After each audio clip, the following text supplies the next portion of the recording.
clear. Stand by a minute. Let me get that set up. If there's anything, give us a call and we'll send an ambulance to your way. Affirmative, they're on standby. 7010, clear dispatch. People who are prepared are people who survive. And there's no amount of preparedness that should be looked at as too trivial, because when it happens, and it will happen, you want to be ready. And if you're ready, you survive. Well, welcome to EMI. We are very happy to have you here for what we call an integrated emergency management course. I am Megan Van Aken. I will be your course manager for the week.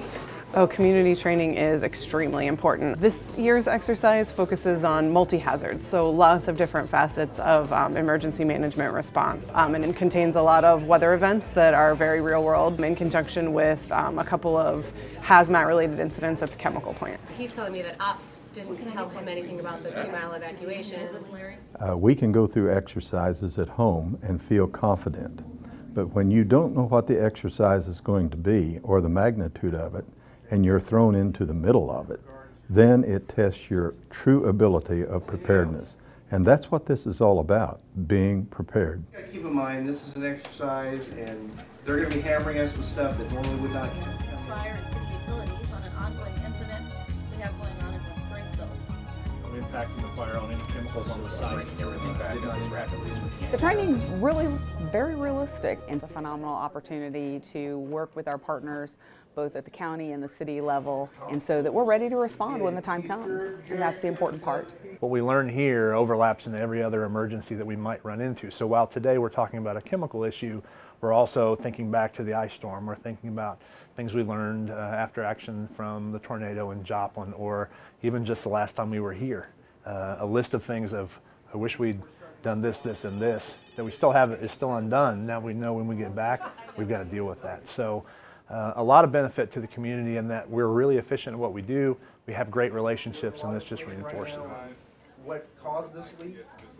We've still got, issues. We reached out to Greene County OEM about 18 months ago, looking at some collaborative opportunities to develop an emergency operations plan for our entire district. And what has evolved out of that has been an incredible process of truly looking at how the county might react to a situation that affected our school district. And at 25,000 students, that is critical. And so I'm hoping to be able to reach out to some other school districts and say, hey, here's what we've done. We'd kind of like to incorporate this whole piece. I think that'll be well received. Yeah, the jail. In full, the planning process to get everybody up here, it probably took a good 6 months. From start to finish to get everyone, again at the beginning, getting applications going, all the way up to getting flights booked, up to just 21 days before we left. We need to clarify that, because we're going to have people from well outside the area watching, and they're going to go, we're doing what? OEM works way, way above their level. And to coordinate 68 or 9 of us, how many of us are here, that in itself is a Hercules event to pull off. And I think that shows the level of commitment in our community. Springfield is by far a leader.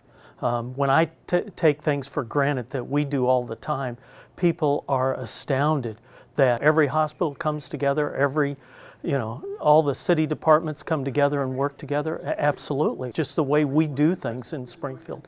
I feel that we compete from an emergency standpoint with some very large, very leadership things like Seattle, Washington. I read their stuff, and everything they're doing, we're doing. And that's pretty impressive to me. What are you thinking as a community? Somebody hacking in to see you, is it a control problem out at JTech, or what's going on out there? During a disaster, the Emergency Operations Center supports the process. We provide resource allocation for the response, and the ability for us to interact with our partner agencies and know what resources they have, know what their capabilities are, is instrumental into the success of the Emergency Operations Center whenever it activates. And that's the great thing about coming to an institution like EMI. It allows us to learn from nationally recognized instructors, and allows us to bring some of their best practice information back home to us so that we can implement locally for our own citizens. KEMI is encouraging all of our viewers to send us social media pictures and videos from this and any other event that you see. What we've seen because of social media, at times you just simply can't control the message. You try to influence the message by putting out good information and hope that some of the bad information is eventually just kind of rinsed out in the wash as the good information overtakes it, which especially during a disaster, we learn that that happens almost every time. I've seen in this group, I've seen no egos.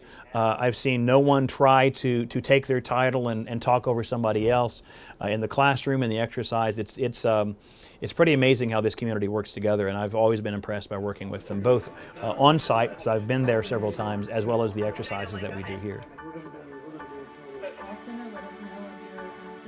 Train as you fight, absolutely. I am managing 6 exercises at this time, and I can actually rate Springfield, Greene County at the top of the list. They have raised the bar with their cyber piece of this exercise, which is a challenge to any community, and this was something that they specifically asked for. So I commend them on the challenge and the results of the exercise.